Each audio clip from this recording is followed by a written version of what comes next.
voulez-vous donc qu'il se soit suicidé? Il m'a dit, en fait, votre frère ne s'est pas suicidé. Je l'ai remis aux services spéciaux et c'est eux qui l'ont assassiné. Il a donc reconnu. Il a reconnu que la France a tué mon frère et il ne s'était pas suicidé. Nous autres, nous étions sûrs qu'il ne s'était pas suicidé parce qu'il s'agit d'un homme véritablement musulman, un bon musulman. Bienvenue sur ma chaîne. Ici, on déconstruit les discours officiels, on donne la parole aux oubliés de l'histoire et on éclaire les vérités cachées du passé colonial. Si ce sujet vous touche, abonnez-vous, activez la cloche et laissez un commentaire. La vérité mérite d'être partagée. Dans une interview bouleversante, la sœur du martyr algérien Larbi Ben Midi, figure emblématique de la Révolution, a livré une véritable leçon de mémoire et de résistance. Premier, ce que dit la sœur de Ben Midi, une accusation frontale contre la France.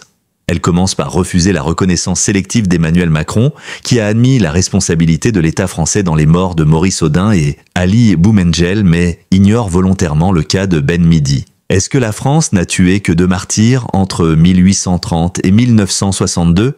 Demande-t-elle. Ce n'est pas 2 personnes qu'on a assassinées, c'est un peuple entier qu'on a voulu effacer. Elle critique fermement le silence complice du président français, accusant l'État d'avoir perpétré un véritable génocide colonial. Deuxième, le témoignage choc sur les généraux français. Lors d'une rencontre à Paris dans les années 90 avec le général Marcel Bijard, elle lui pose une question simple. Est-ce que mon frère s'est suicidé ou a-t-il été assassiné? Réponse de Bijard, vous connaissez votre frère, il ne s'est pas suicidé. Je l'ai livré aux services spéciaux à Paul Ossarès. Elle décrit Ossarès comme un sanguinaire, un homme sans pitié qui a pendu Ben Midi 2 fois, selon ses propres aveux choquants au début des années 2000. Il aurait raconté que la corde s'était rompue la première fois. Troisième dimension religieuse, l'homme qui ne pouvait pas se suicider. Elle insiste sur un point fondamental. Mon frère était un vrai musulman. L'islam interdit le suicide. Cette déclaration est un rejet catégorique de la version officielle du suicide, mais aussi une affirmation forte de l'identité spirituelle et morale du résistant algérien. Un homme de foi, de courage, de conviction. Quatrième, peut-on pardonner? Le pardon est-il possible?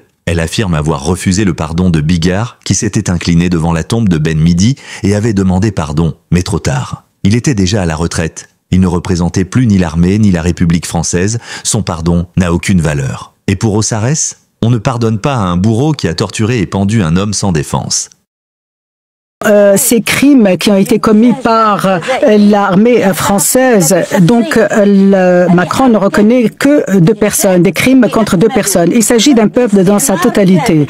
On ne peut pas donc dire qu'il y avait 2 crimes seulement et reconnaître l'assassinat de 2 personnes. Cette reconnaissance n'est absolument pas acceptable de la part de Macron. Est-ce que vous demandez à ce que la France s'excuse de façon solennelle pour la période coloniale en Algérie? On sait qu'il y a beaucoup de demandes en ce sens, mais que la France, pour l'instant, ne veut pas faire ça. J'ai dit que la France, quand elle est arrivée en Algérie, a tué, a pillé et a commis des actes impensables. Aucun pays n'a commis ces mêmes actes. Donc, comment Macron pourrait reconnaître justement l'assassinat de 2 personnes seulement? Il s'agit de tout un peuple et Larbi Ben Midi est parmi les martyrs. Alors, je veux en revenir quand même à votre frère. Quand il est mort, votre père vous avez fait jurer de découvrir la vérité. Et cette vérité, vous l'avez un jour demandé à l'homme qui a arrêté Larbi Ben Midi, à savoir le général français Marcel Bijard. Vous l'avez rencontré à Paris dans les années 1980. Quand vous lui avez demandé comment est-ce que votre frère est mort, qu'est-ce que Marcel Bijard vous a répondu ? Lorsque j'ai rencontré quelqu'un qui peut tuer, va en enfer. Et nous savions que mon frère était un véritable musulman. Il était courageux. Il savait ce qu'il faisait et c'est le colonialisme qui l'a tué.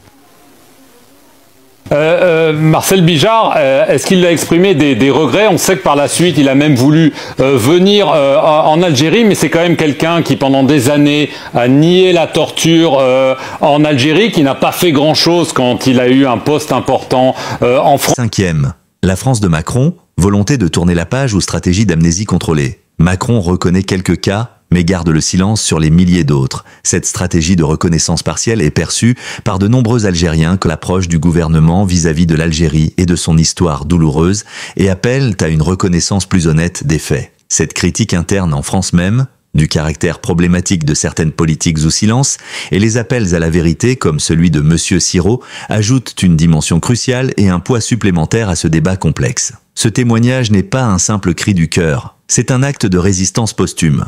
La sœur de Ben Midi refuse l'amnésie, elle refuse les demi-vérités, elle nous rappelle que le pardon sans justice n'était qu'une continuation du mépris. Alors, que pensez-vous de ce témoignage? La France doit-elle reconnaître officiellement le cas Ben Midi? Peut-on parler de réconciliation sans justice? Partagez vos avis dans les commentaires, on lit tout. Et si cette vidéo vous a apporté une autre perspective, n'oubliez pas de liker, de vous abonner et de diffuser cette parole.